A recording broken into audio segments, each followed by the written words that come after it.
Week 6, congratulations! You have made it to the final week of your 40-day healing season. That is no small task, and you are just to be commended. Way to go. Way to follow through. Way to do the hard work. Way to do the healing.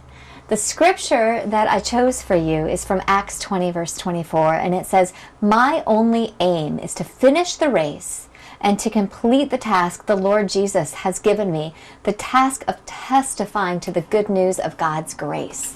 Now let's talk a little bit about this healing and this hard work and this grace. First of all, let's be clear that we are not the ones who do the healing.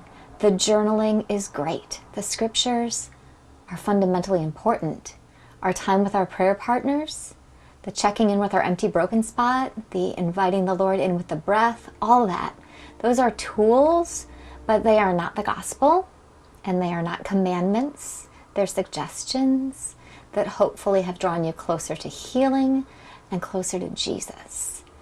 Now, this good news of grace that is talked about in that scripture from Acts. Let's talk about grace a little bit, because grace is one of those things, I don't know about you, but I had heard the word grace a lot of times before I started hanging around with Christians.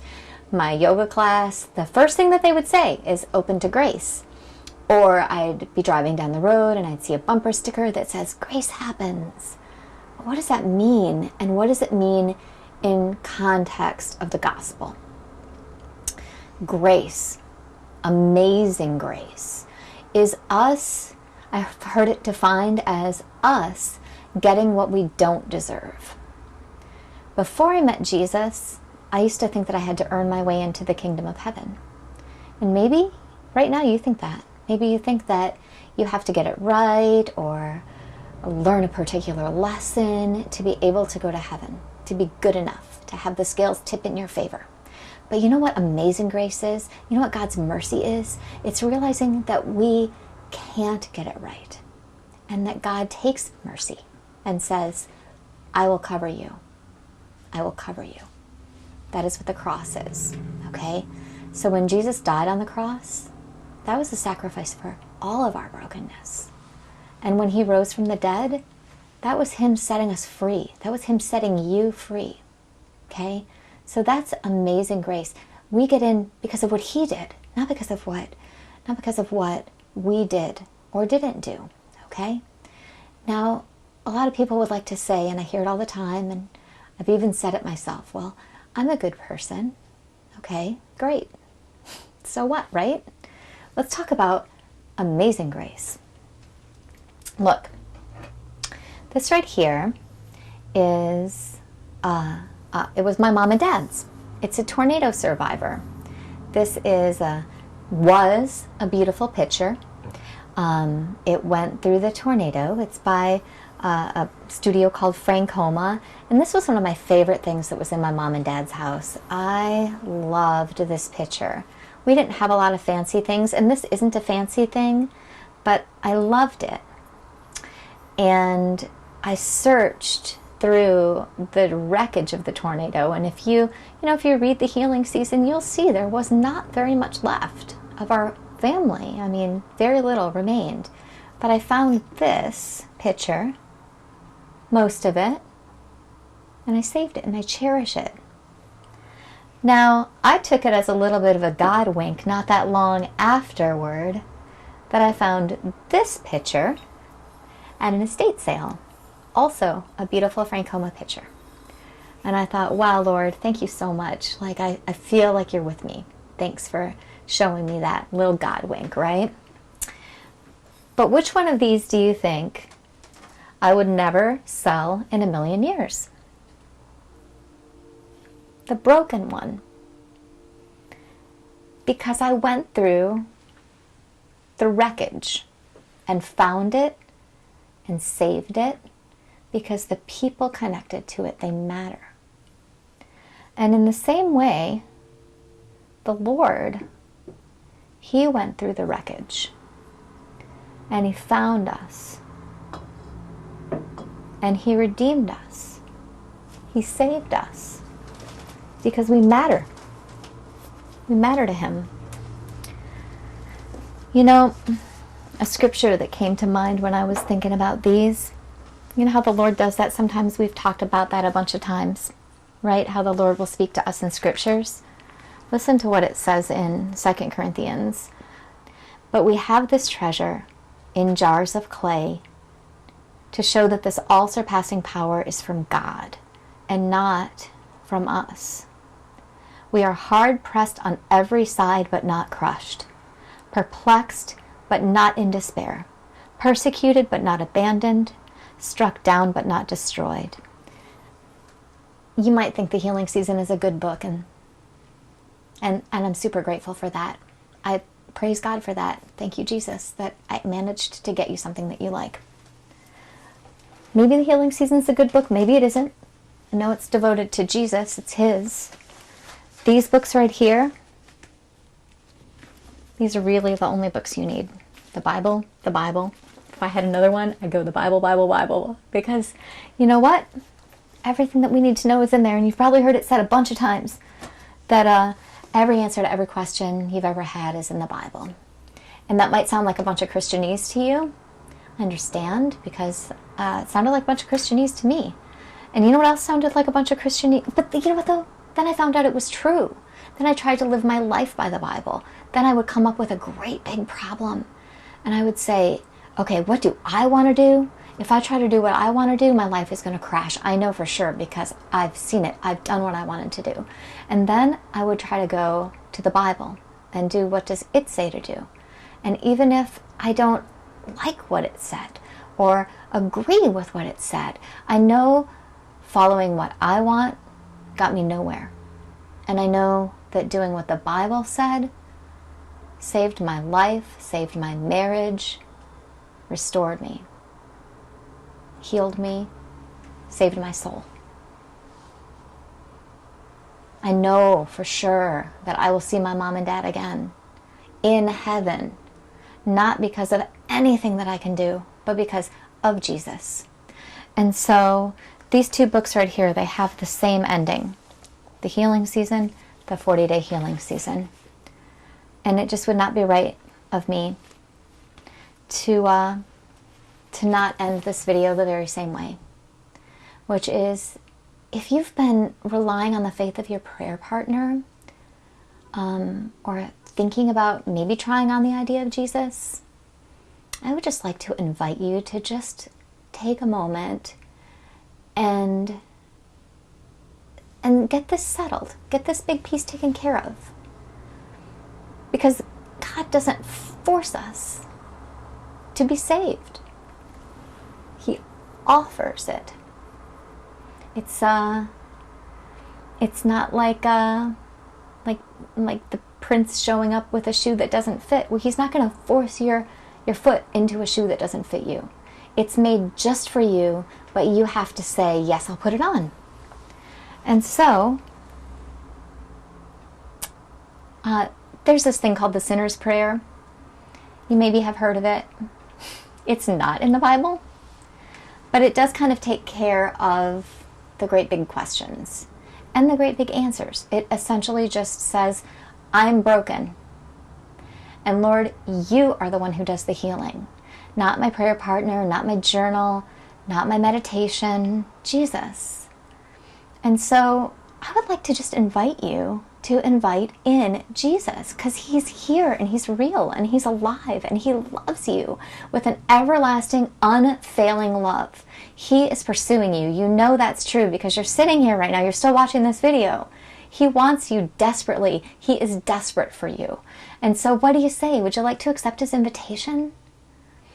I'm just going to read this to you.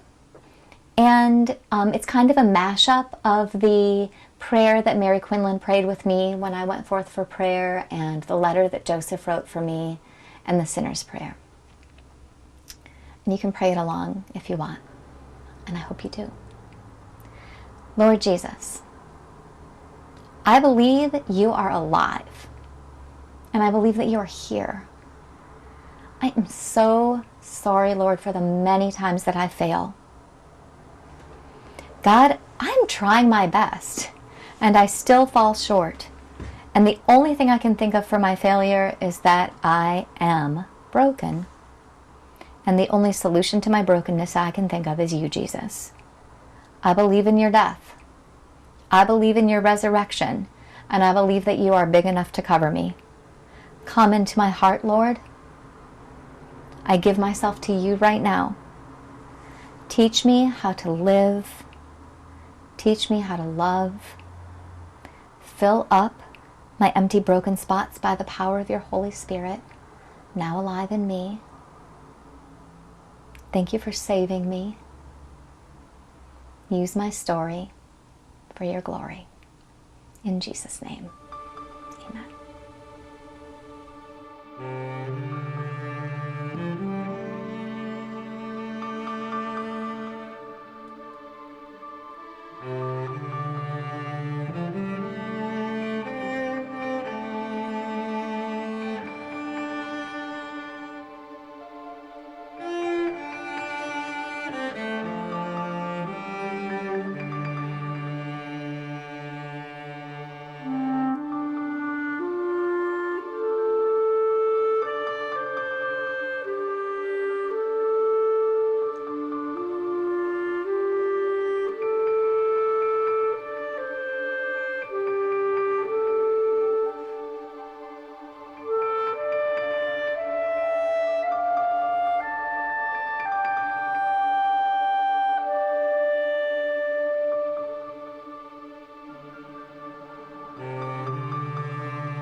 Thank you.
Mm-hmm.